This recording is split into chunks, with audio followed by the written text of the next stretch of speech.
we do want to begin with the serious news at the White House, trying now to convince lawmakers to authorize a U.S. military strike in Syria. NBC's Peter Alexander is at the White House. Peter, good morning. Natalie, good morning to you. The Obama administration insists that the U.S.'s very credibility is at stake here, and already the White House has kicked off a high-stakes lobbying effort to try to convince Congress of the need for military action. In the words of one senior administration official, what they will do is flood the zone with more calls and meetings with lawmakers scheduled for today.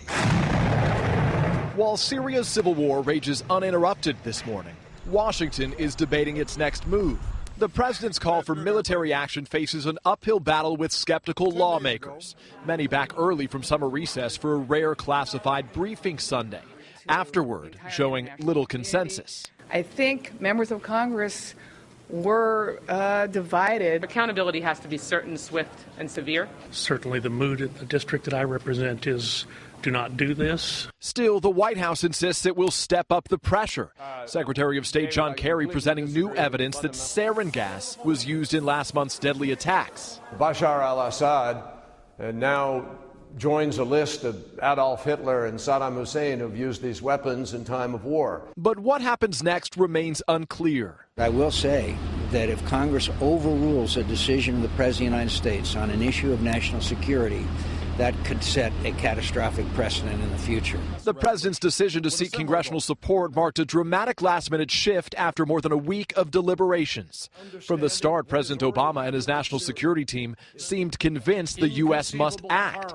Secretary Kerry arguing its case, Navy warships ready to go. But all along, senior administration officials say the president debated involving Congress. So what swayed him? The noes have it. The noes have it. Aides insist it was largely last Thursday's no vote in the British Parliament, leaving the U.S. on its own. The president shared his views with Chief of Staff Dennis McDonough during a walk on the White House South Lawn Friday.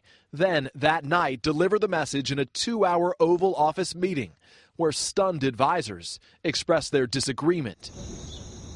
By Saturday, ahead of the president's remarks, all of those advisors were on board. And already, Willie and Natalie, we're hearing from lawmakers, many of whom say the best hope for congressional approval is to limit the scope of any strike. The White House has a lot riding on this. No president in modern times has lost a vote for the use of force. Peter Alexander at the White House on a Labor Day morning. Peter, thanks so much.